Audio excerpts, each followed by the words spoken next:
When Jesus had finished saying all these things, he said to his disciples, "You know that after 2 days the Passover is coming, and the Son of Man will be handed over to be crucified."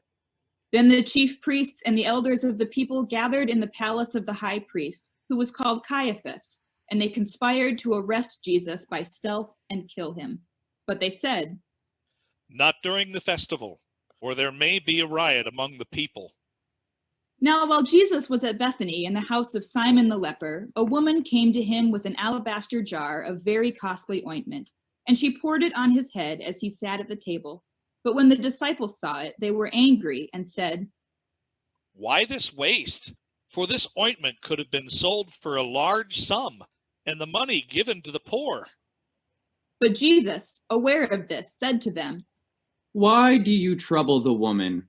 She has performed a good service for me. For you always have the poor with you, but you will not always have me. By pouring this ointment on my body, she has prepared me for burial. Truly, I tell you, wherever this good news is proclaimed in the whole world, what she has done will be told in remembrance of her."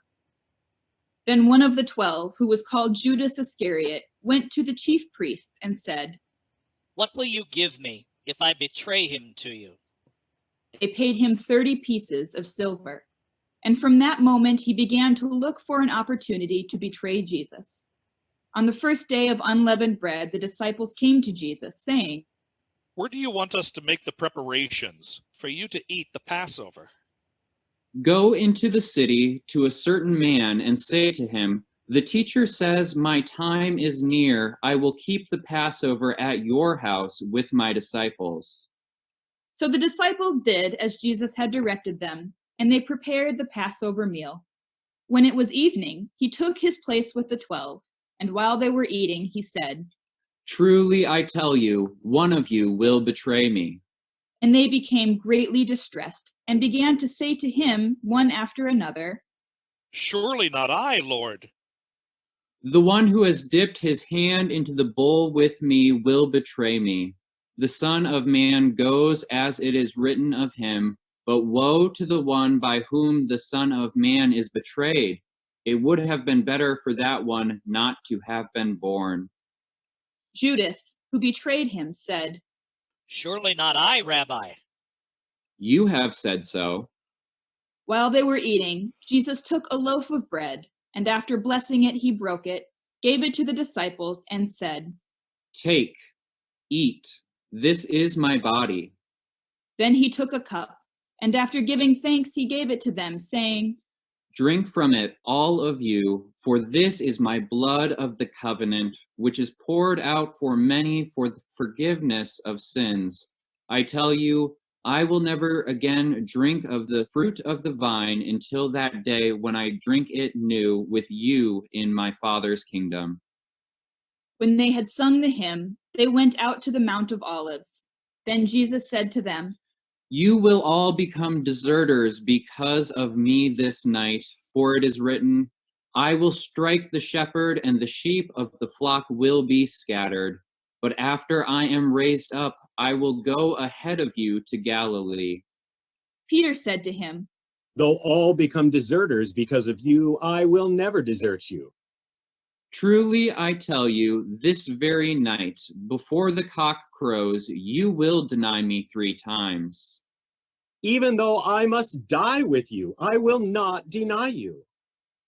And so said all the disciples.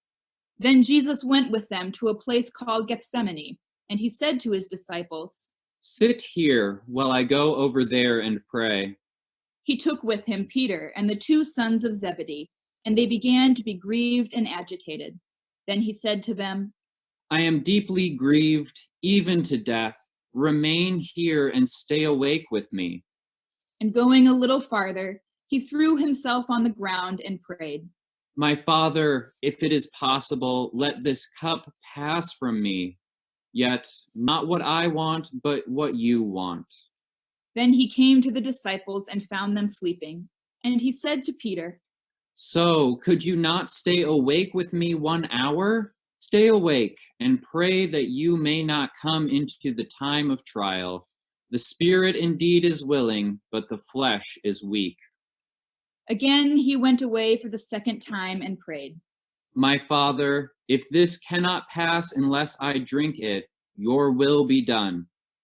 Again he came and found them sleeping, for their eyes were heavy. So leaving them again, he went away and prayed for the third time, saying the same words. Then he came to the disciples and said to them, Are you still sleeping and taking your rest? See, the hour is at hand, and the Son of Man is betrayed into the hands of sinners. Get up, let us be going. See, my betrayer is at hand. While he was still speaking, Judas, one of the 12, arrived, and with him was a large crowd with swords and clubs from the chief priests and the elders of the people. Now the betrayer had given them a sign, saying, The one I will kiss is the man. Arrest him. At once he came up to Jesus and said, Greetings, Rabbi. and he kissed him. Jesus said to him, Friend, do what you are here to do. Then they came and laid hands on Jesus and arrested him. Suddenly, one of those with Jesus put his hand on his sword, drew it, and struck the slave of the high priest, cutting off his ear.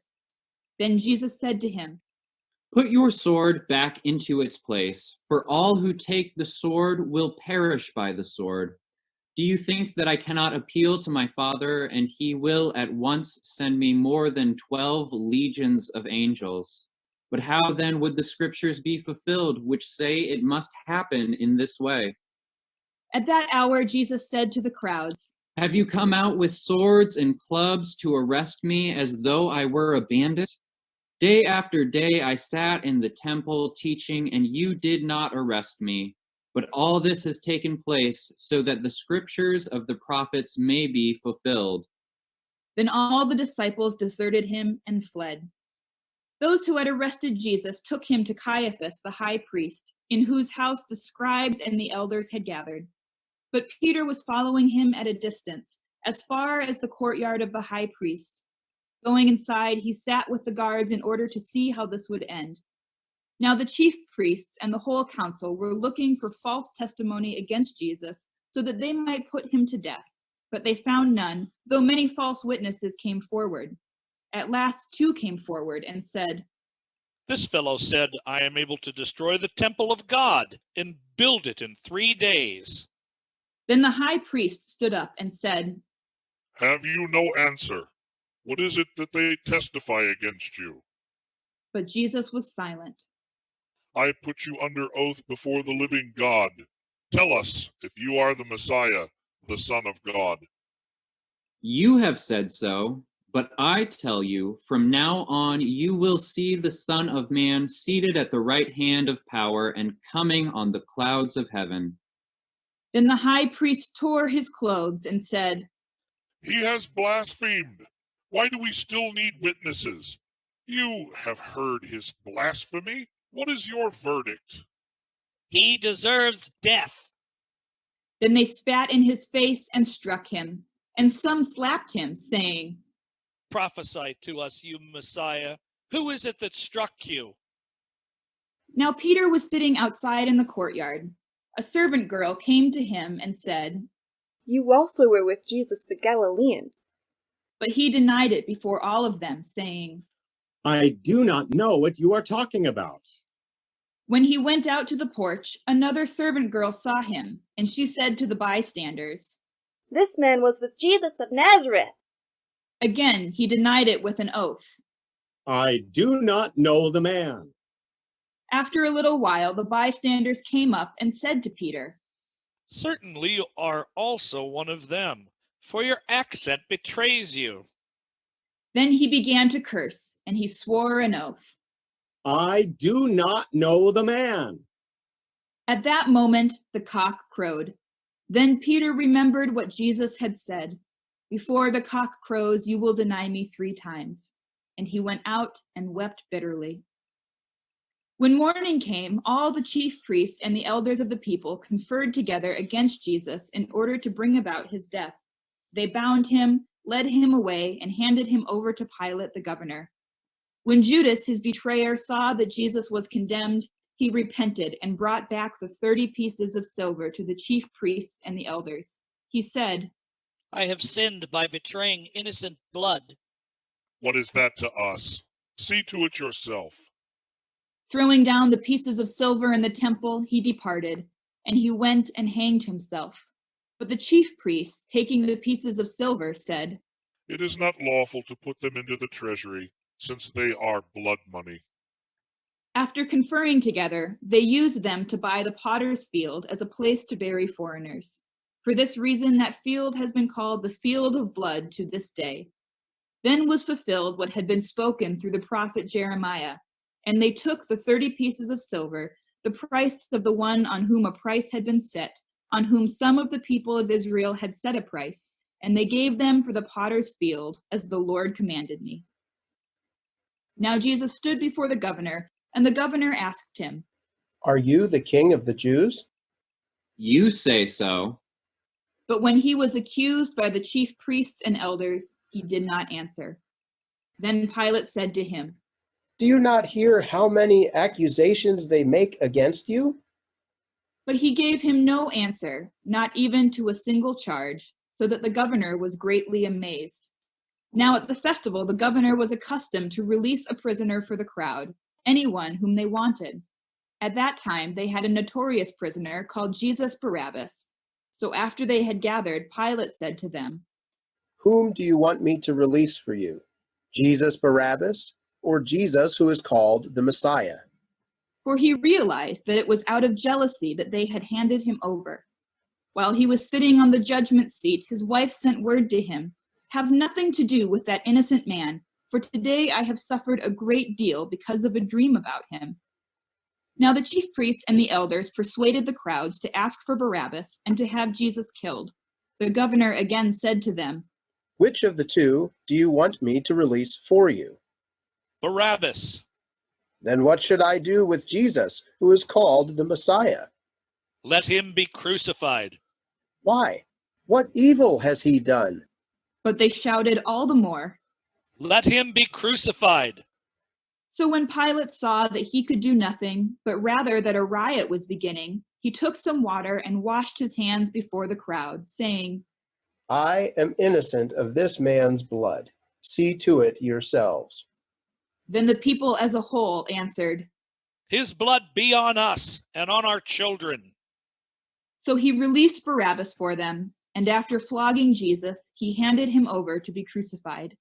Then the soldiers of the governor took Jesus into the governor's headquarters, and they gathered the whole cohort around him.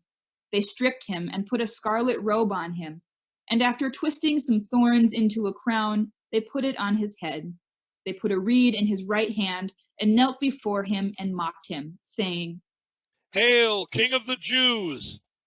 They spat on him and took the reed and struck him on the head. After mocking him, they stripped him of the robe and put his own clothes on him. Then they led him away to crucify him. As they went out, they came upon a man from Cyrene named Simon. They compelled this man to carry his cross. And when they came to a place called Golgotha, which means place of a skull, they offered him wine to drink, mixed with gall. But when he tasted it, he would not drink it. And when they had crucified him, they divided his clothes amongst themselves by casting lots. And they sat down there and kept watch over him. Over his head they put the charge against him, which read, This is Jesus, the King of the Jews. Then 2 bandits were crucified with him, one on his right and one on his left. Those who passed by derided him, shaking their heads and saying, You who would destroy the temple and build it in 3 days, save yourself. If you are the Son of God, come down from the cross. In the same way, the chief priests also, along with the scribes and elders, were mocking him, saying, He saved others. He cannot save himself. He is the King of Israel. Let him come down from the cross now, and we will believe in him. He trusts in God. Let God deliver him now, if he wants to. For he said, I am God's son. The bandits who were crucified with him also taunted him in the same way. From noon on, darkness came over the whole land until 3 in the afternoon. And about 3 o'clock, Jesus cried with a loud voice, Eli, Eli, lema sabachthani. that is, my God, why have you forsaken me? When some of the bystanders heard it, they said, This man is calling for Elijah. At once one of them ran and got a sponge, filled it with sour wine, put it on a stick, and gave it to him to drink. But the others said, Wait, let us see whether Elijah will come to save him. Then Jesus cried again with a loud voice and breathed his last. At that moment, the curtain of the temple was torn in two from top to bottom. The earth shook and the rocks were split. The tombs also were opened, and many bodies of the saints who had fallen asleep were raised. After his resurrection, they came out of the tombs and entered the holy city and appeared to many. Now when the centurion and those with him who were keeping watch over Jesus saw the earthquake and what took place, they were terrified and said, Truly, this man was God's son. Many women were also there, looking on from a distance. They had followed Jesus from Galilee and had provided for him. Among them were Mary Magdalene and Mary, the mother of James and Joseph, and the mother of the sons of Zebedee. When it was evening, there came a rich man from Arimathea named Joseph, who was also a disciple of Jesus. He went to Pilate and asked him for the body of Jesus. Then Pilate ordered it to be given to him. So Joseph took the body and wrapped it in a clean linen cloth and laid it in his own new tomb, which he had hewn in the rock. He then rolled a great stone to the door of the tomb and went away. Mary Magdalene and the other Mary were there, sitting opposite the tomb. The next day, that is, after the day of preparation, the chief priests and the Pharisees gathered before Pilate and said, Sir, we remember what that impostor said while he was still alive. After 3 days I will rise again. Therefore command the tomb to be made secure until the 3rd day. Otherwise his disciples may go and steal him away and tell the people, he has been raised from the dead. And the last deception would be worse than the first. You have a guard of soldiers. Go, make it as secure as you can. So they went with the guard and made the tomb secure by sealing the stone.